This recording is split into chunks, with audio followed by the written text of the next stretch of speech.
The B-25 Mitchell screams across Cebu Harbor at 100 feet.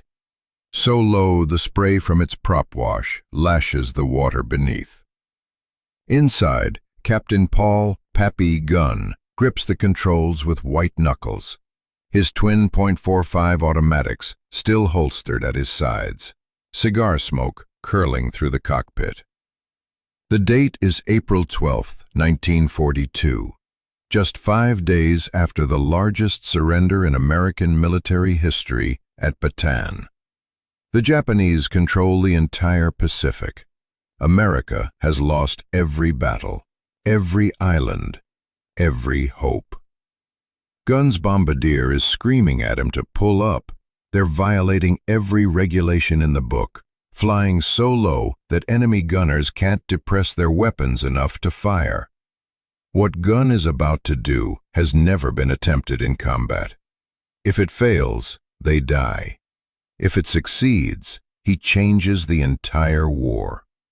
The numbers are catastrophic. In 4 months, Japan has conquered territory the size of the United States.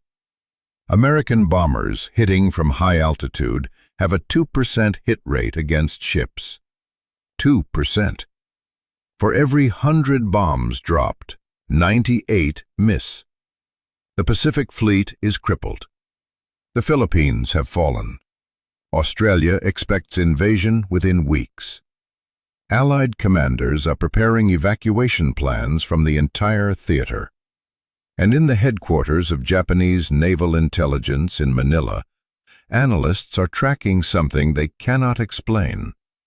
An American pilot they've designated the Shadow, a maverick who appears from nowhere, strikes with devastating precision, and vanishes before interceptors can respond. They don't know his name. They don't know his tactics. But they know he's operating deep behind their lines, with aircraft that shouldn't exist, flying missions that military doctrine deems impossible. What Japanese intelligence didn't know was that this 42-year-old former moonshine runner with no engineering degree, no formal military training beyond his enlisted naval aviation experience, was conducting unauthorized experiments that would turn obsolete medium bombers into the deadliest weapons in the Pacific.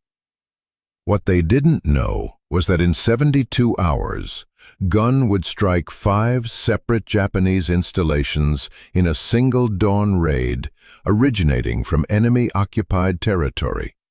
A feat of navigation, endurance, and audacity unmatched in modern warfare. And what they absolutely didn't know was that the crude modifications he was welding together in secret hangars would kill more Japanese ships than any other weapon system in the theater, save one: the submarine. This is the story of how a bourbon-drinking, rule-breaking Arkansas wild man with a personal vendetta turned the tide of the Pacific War, not with orders from above, but with a wrench, a welding torch, and zero regard for the word impossible. In the opening months of 1942, the Allied air campaign in the Pacific is bleeding to death from a simple physics problem. Medium bombers cannot hit moving ships. The Douglas A-20 Havoc and North American B-25 Mitchell are designed for high-altitude strategic bombing. Doctrine requires them to attack from 8,000 to 12,000 feet, where enemy anti-aircraft fire is less accurate. But Japanese destroyer captains have learned to read the bomber's approach angles. By the time a bomb falls 2 miles through the air, they've maneuvered clear. American hit rates against naval targets hover between 2% and 5%. Combat reports from Java, the Coral Sea, and New Guinea confirm the same grim pattern. Crews return from missions claiming near misses, while enemy convoys steam away unscathed. The mathematics are brutal. A B-25 carries a standard bomb load of 8 500-pound bombs. In a typical anti-shipping mission, a squadron of 12 bombers drops 96 bombs at enemy convoys. Statistical analysis shows that between 2 and 5 bombs hit their targets. Barely enough to damage one ship, never enough to sink a convoy. The Japanese are reinforcing their garrisons in New Guinea at will. Lieutenant General George Brett, commander of Allied air forces in the Southwest Pacific, is presiding over a catastrophe. His inventory of combat-ready aircraft can be counted on 2 hands. Spare parts don't exist.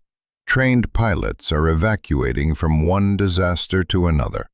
Morale is in freefall. When General Douglas MacArthur orders Brett to strike Japanese installations in the Philippines, 4,000 miles round trip through enemy-controlled airspace, Brett protests that the mission is impossible.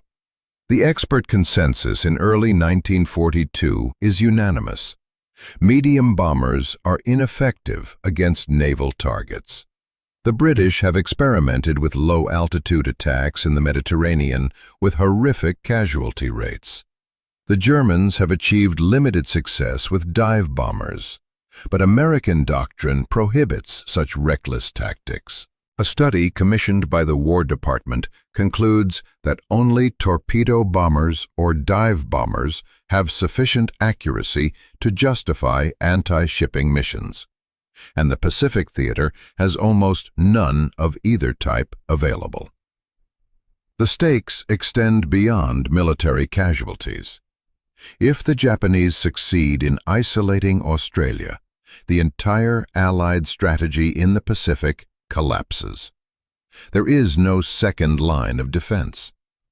American planners are quietly discussing a withdrawal to Hawaii, conceding the Western Pacific to Japanese control for the duration of the war.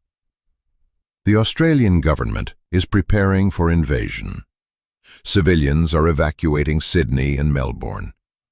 Allied codebreakers have intercepted Japanese plans for Operation FS, the invasion of Fiji and Samoa, to cut supply lines between America and Australia.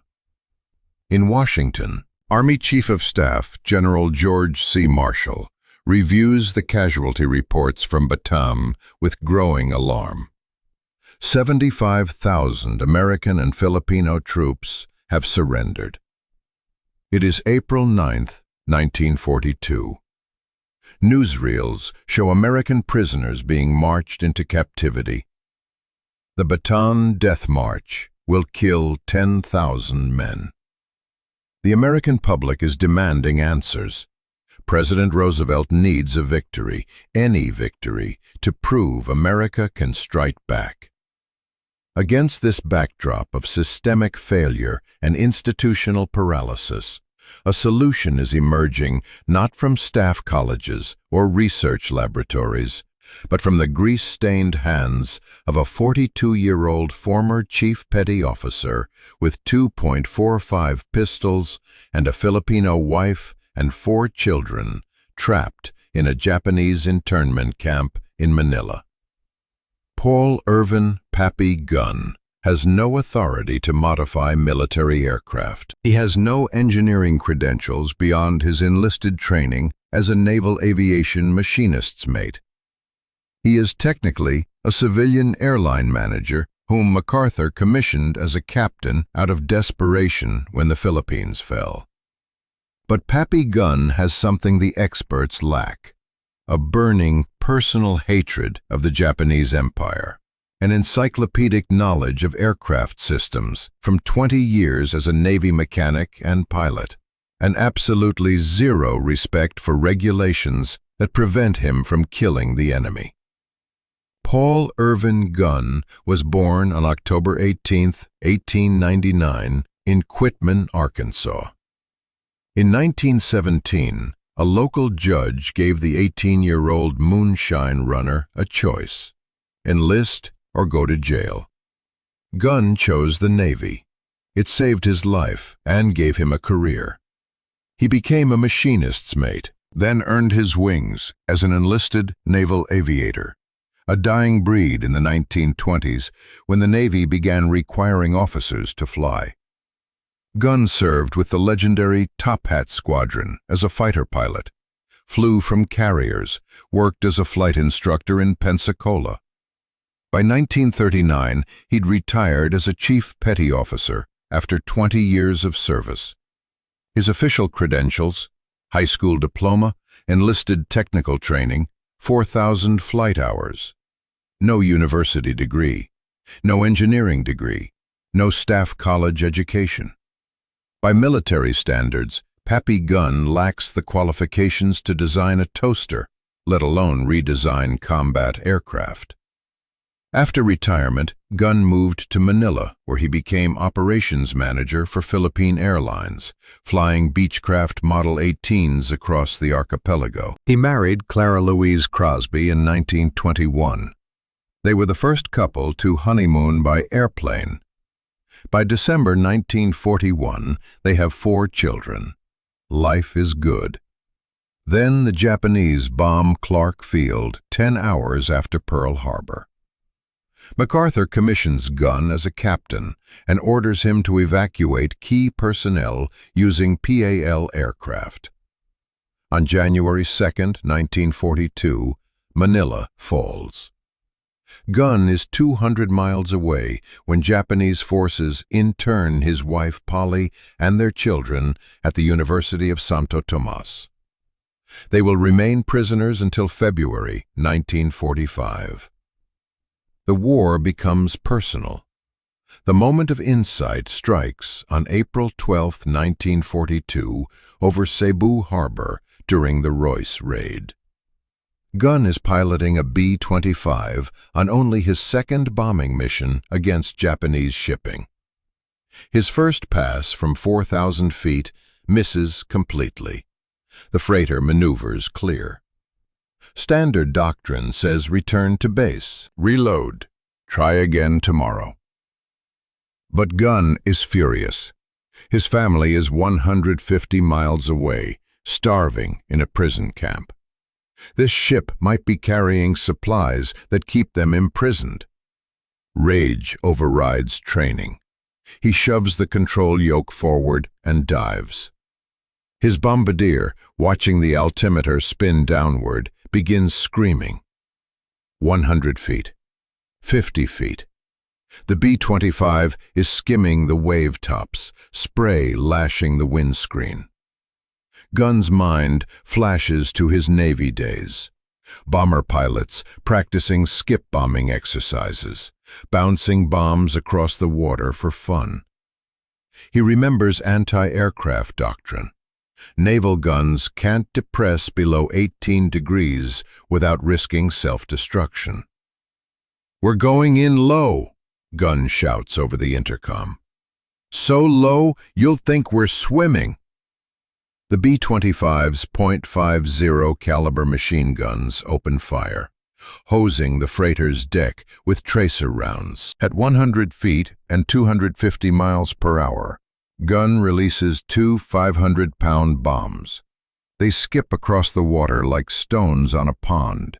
Once, twice, and slam into the freighter's hull at the waterline. The ship convulses in fire. Gunn yanks back on the stick, G-forces crushing him into his seat. "That's the way to do it, boys," he screams. "That's the way to get 'em." His co-pilot, Lieutenant Frank Bender, is hyperventilating. "If you want to get us all killed, that's the way." But Gunn is already banking for a second pass. Pappy Gunn lands at Del Monte Field with his mind racing. Skip bombing works. He's proven it. But the B-25 still has a fatal flaw: insufficient forward firepower. Approaching at 100 feet gives crews maybe 30 seconds of exposure to enemy anti-aircraft fire. In that window, they need overwhelming suppressive fire to survive. The standard B-25 has a single .30 caliber machine gun in the nose. 1. Gunn knows it's suicide. He needs more guns. many more guns. He returns to Charters Towers, Queensland, where the 3rd Bombardment Group maintains a repair depot. At night, after official duties, Gunn disappears into a maintenance hangar with a few trusted mechanics. No authorization, no paperwork, just a welder, a wrench, and a vision. His first modification is the Douglas A-20 Havoc light bomber. He removes the bombardier position from the nose and installs 4.50 caliber machine guns in a fixed forward firing mount, the same quad 50 mount used on anti-aircraft emplacements.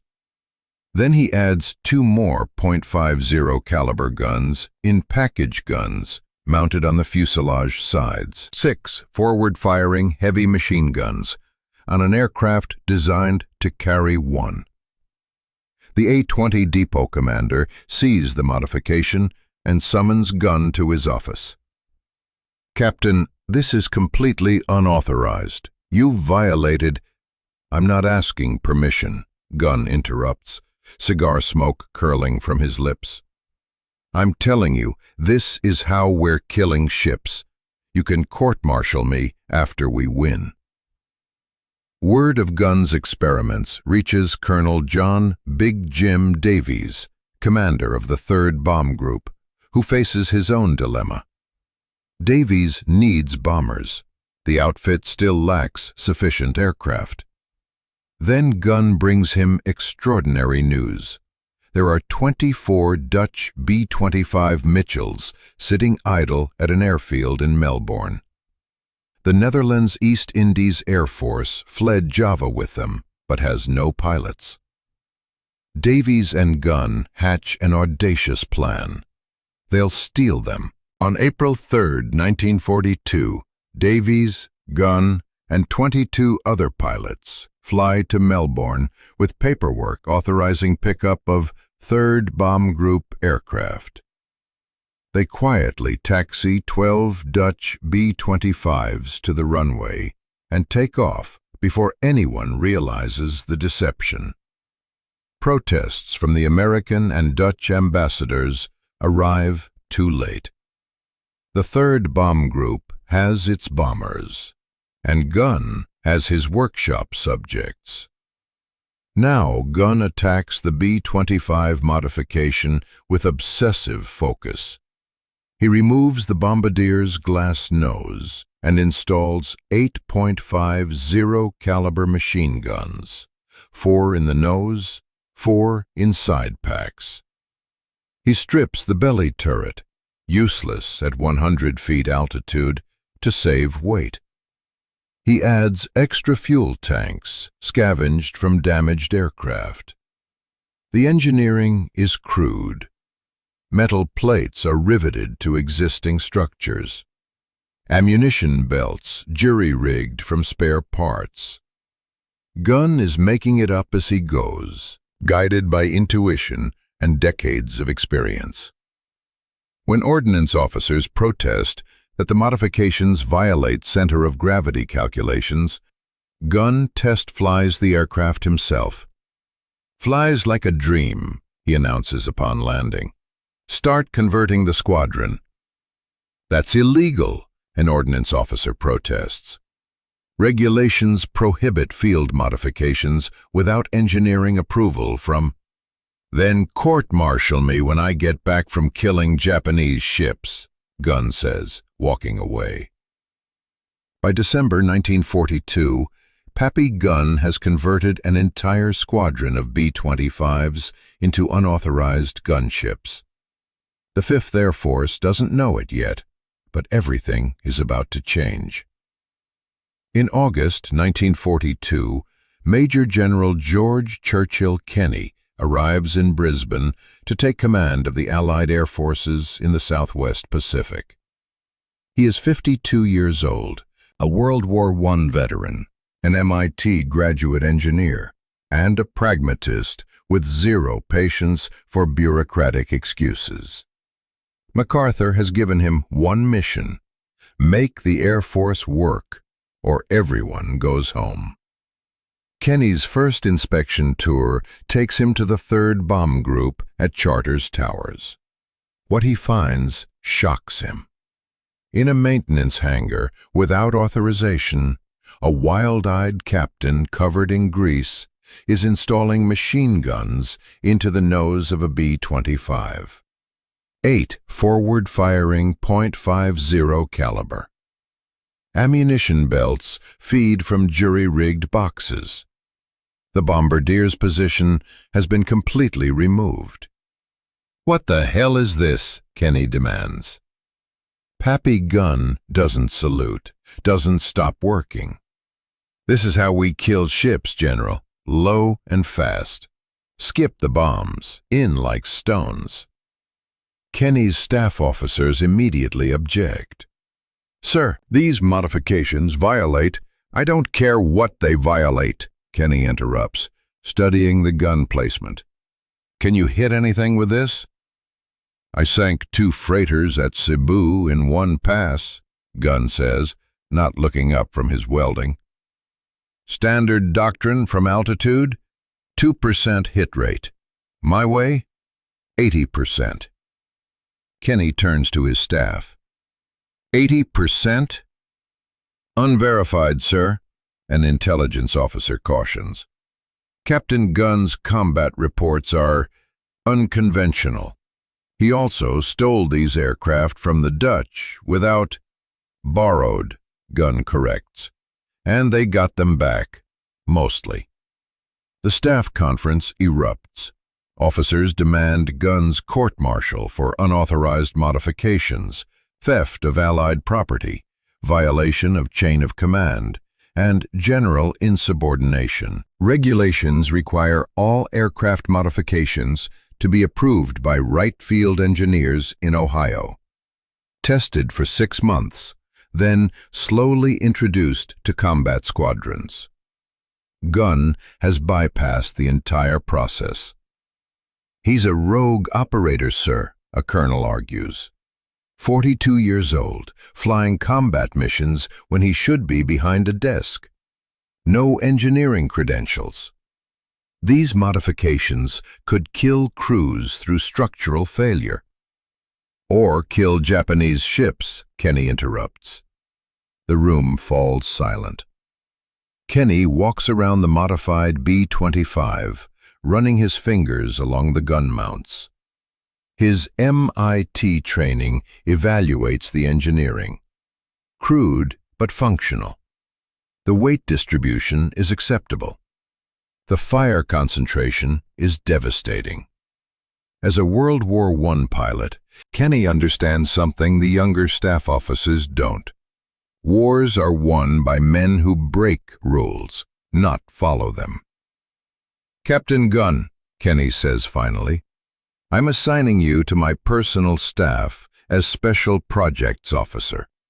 Your job is to modify every B-25 and A-20 in the theater exactly like this.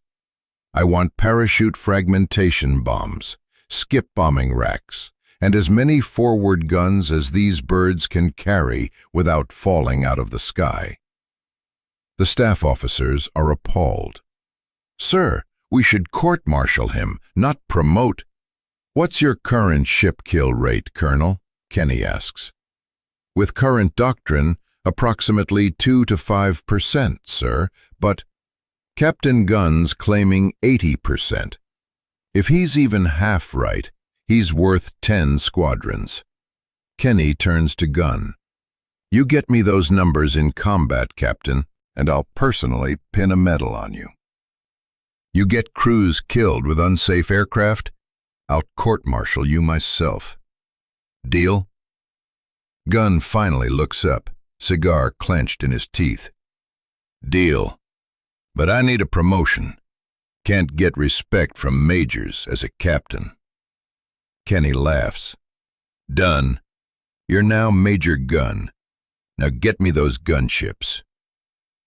Before we see how Pappy Gunn's gunships changed the Pacific War, if you're finding value in these forgotten stories of innovation and courage, hit that subscribe button. This channel is dedicated to preserving the real stories that textbooks ignore. The mavericks, rule breakers, and unlikely heroes who changed history. Over 400,000 subscribers are discovering these hidden tales every week. Join us and never miss the stories that deserve to be remembered.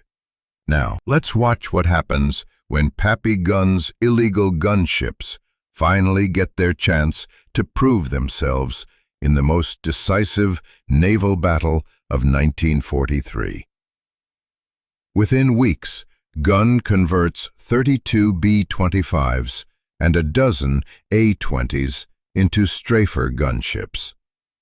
He works 18-hour days in maintenance hangars, training crews on skip bombing techniques, perfecting ammunition feeds, test flying each aircraft personally. He was a gadgeteer par excellence, Kenny later writes in his memoirs. By February 1943, Pappy Gunn's gunships are ready. The Japanese convoy steaming toward New Guinea has no idea what's about to hit them. On the morning of March 2, 1943, American patrol aircraft spot a Japanese convoy in the Bismarck Sea.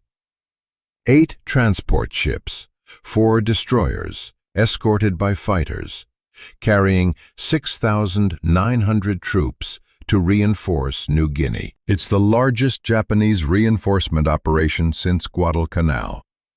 If it succeeds, the Japanese can hold New Guinea indefinitely. If it fails, Japan loses the initiative in the South Pacific forever. In Port Moresby, 5th Air Force Commander George Kenny studies the reconnaissance photos and makes his decision. This is the moment to test Pappy Gunn's gunships in mass formation. He orders every available B-25 strafer into the air. March 3, 1943, dawn. 18 B-25s armed with Pappy Gunn's modifications, 8 forward-firing .50 caliber machine guns each, approach the convoy at 200 feet. Flying alongside are Australian Beaufighters and American P-38 Lightning fighters. The B-17 Flying Fortresses will strike from high altitude, but the killing blow will come from the skip-bombing strafers. Major Ed Larner leads the B-25s in. Behind him, Pappy Gunn pilots his own modified bomber. The convoy's anti-aircraft crews see the bombers coming and open fire. Tracers arc across the water. The sky fills with flak, and then the strafers hit. Each B-25 unleashes 800 rounds per minute from 8 guns, 6,400 rounds per minute per aircraft. 18 aircraft equals 115,200 rounds per minute, saturating the convoy. The volume of fire is apocalyptic. Deck crews are scythed down in seconds. Anti-aircraft positions explode under tracer impacts. Ships' superstructures shred like paper. Then come the bombs.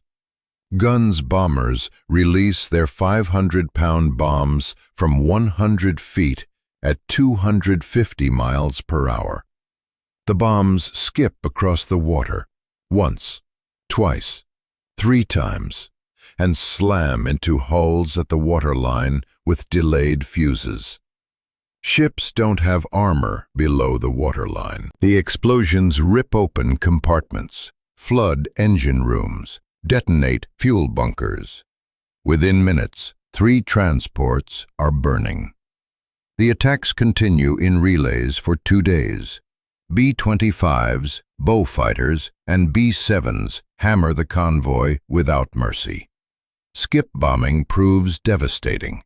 Bombs that would miss from high altitude now skip directly into hulls with precision. The delayed fuses mean bombs penetrate ships before exploding. causing maximum internal damage. The final toll shocks even Allied commanders. All 8 Japanese transports sunk. 4 of 8 destroyers sunk. Nearly 3,000 Japanese troops killed. Of the 6,900 soldiers aboard, only 800 reached their destination. Allied losses: 4 aircraft. The before and after statistics tell the story.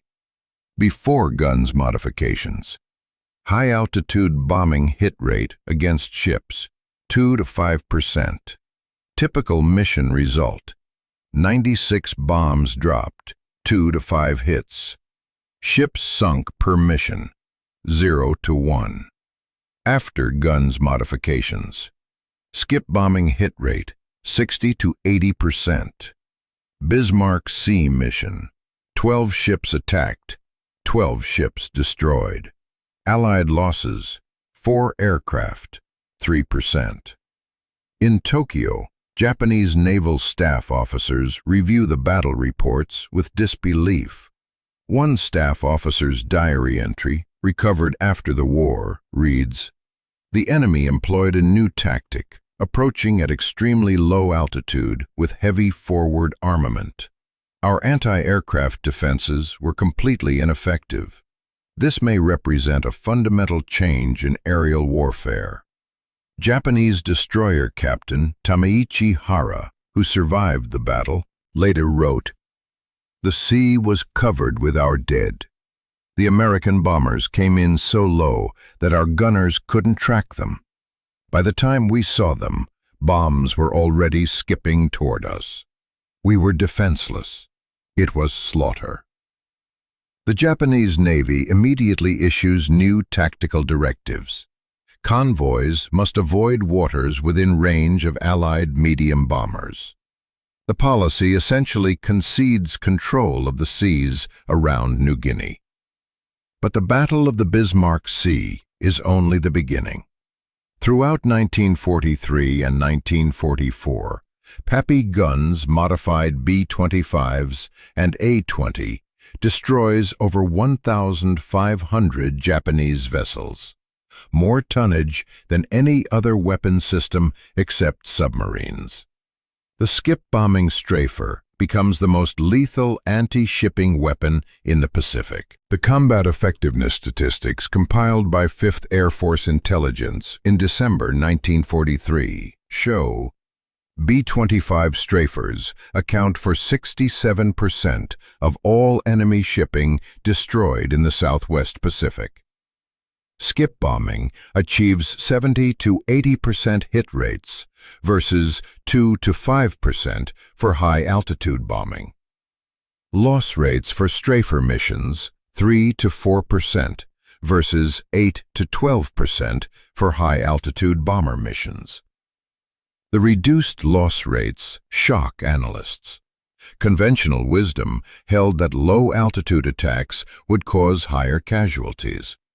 But Gunn understood something doctrinal thinkers missed. Speed and surprise at wave-top height gave crews less exposure time than slow, predictable, high-altitude bombing runs. Enemy fighters couldn't dive fast enough. Anti-aircraft guns couldn't depress low enough. By the time defenders reacted, the strafers were gone. In November 1943, Gunn's gunships participate in the devastating raids on Rabaul, Japan's fortress base in the South Pacific.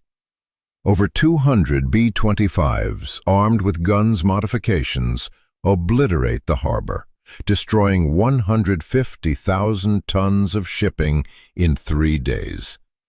Japanese commanders evacuate the base. A captured Japanese pilot, interrogated in December 1943, tells his American captors, "We called the low-flying bombers the shadow planes. They appeared from nowhere, destroyed everything, and vanished. We feared them more than your heavy bombers." By 1944, the modifications Pappy Gunn welded together in an unauthorized hangar become official U.S. Army Air Force's doctrine. North American aviation begins factory-producing B-25J models with solid noses mounting 8.50 caliber guns. Pappy Gunn's design, stamped on the assembly line. The Pentagon calculates that Gunn's innovations shortened the Pacific War by at least 6 months, saving an estimated 100,000 American lives. In February 1945, American forces liberate Manila. Pappy Gunn flies into the city the day after liberation and races to the University of Santo Tomas. His wife Polly and their 4 children emerge from 3 years of captivity, emaciated but alive. Gunn's youngest son doesn't recognize him. After the war, a B-25 pilot who flew Gunn-modified aircraft writes him a letter. Colonel Gunn, we called your gunships Pappy's Revenge. Because of your genius, my crew came home. Because of your modifications, we lived. We named our bomber after you. 43 missions over the Bismarck Sea, and your guns brought us through every one. Sir, you gave us a fighting chance when nobody else could. Thank you for bringing us home. Pappy Gunn's story doesn't end with the war, but before we get to his post-war life and tragic end, I need to ask for your help. Creating these deeply researched documentary scripts takes dozens of hours per episode. If this story moved you, please hit the like button and leave a comment sharing which part impacted you most. The algorithm rewards engagement, and your comments help these forgotten stories reach millions more people who need to hear them. Now, let's discover what happened to the maverick who changed the Pacific War. Paul Pappy Gunn flew over 200 combat missions during World War II.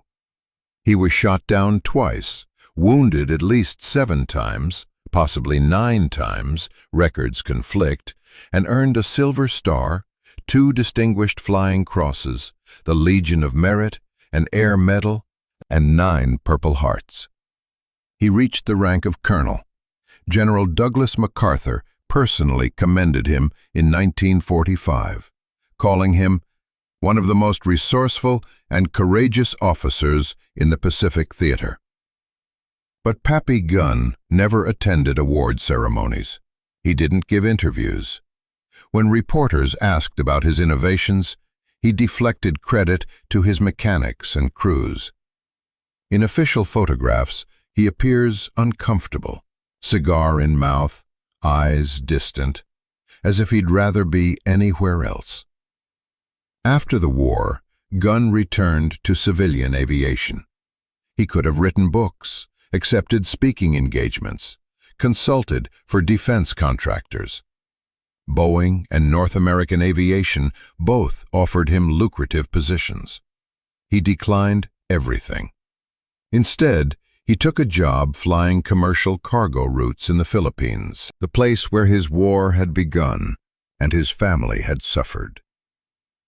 He flew a Beechcraft Model 18, the same type of civilian plane he'd flown before the war. No military pomp, no ceremonies, just flying. On the night of October 11, 1957, Gunn was piloting a cargo flight through the central Philippines when his plane encountered a severe tropical thunderstorm. Trying to avoid the weather, Gunn descended. A sudden downdraft slammed the aircraft into a mountainside. He was 58 years old. The funeral was small, attended by family and a handful of old pilots. No media coverage, no military honors beyond a flag-draped coffin. His remains were buried in Arlington National Cemetery in a quiet ceremony. The headstone reads simply, Paul Irvin Gunn, Colonel, U.S. Air Force, 1899 to 1957. But Pappy Gunn's legacy lives on in every military innovation developed outside official channels. The U.S. military today actively encourages battlefield innovation, a doctrine that traces directly to Gunn's refusal to wait for institutional approval. The Air Force Special Operations Command credits him as a founding influence for unconventional tactical aviation. And the B-25 Strafer? It's studied in every military staff college as the quintessential example of adaptive innovation under pressure. Gunn's modifications are featured in the Smithsonian's National Air and Space Museum. Restored B-25J bombers, factory-built with Gunn's 8-gun nose design, still fly at air shows, a flying tribute to the man who turned bombers into gunships with a welder and a wrench. In 2016, author John Bruning published Indestructible, a comprehensive biography of Pappy Gunn. It became a bestseller, introducing new generations to the maverick who changed the Pacific War. A feature film adaptation is in development with Sony Pictures. Perhaps the most fitting tribute came from a letter found in Gunn's effects after his death, written by an anonymous pilot.